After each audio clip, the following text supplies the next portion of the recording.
దగ్గరికి వచ్చావా చెప్పు తెగిపోతున్నావు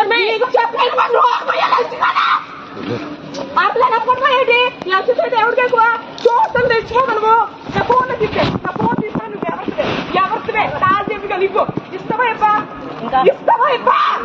విద్యార్థులకు సెల్లిస్తే జరిగే పరిస్థితులు ఈ విధంగా ఉంటాయి. ఒక్కసారి సెల్ ఎప్పటి నుంచి ఎప్పటి వరకు ఇవ్వాలి, ఎటువంటి మొబైల్ ఇవ్వాలి, ఏ టైం ఎప్పుడు ఇవ్వాలి ఒక్కసారి ఆలోచించుకుని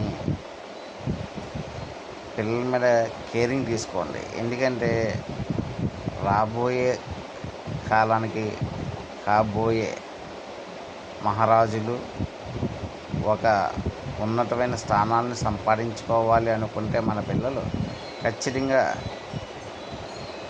ఇలాంటి పరిస్థితులను ఎదుర్కోకండి. ఇలాంటి పరిస్థితి ఎందువల్ల వచ్చిందో ఒకసారి చూడండి ఈ వీడియో.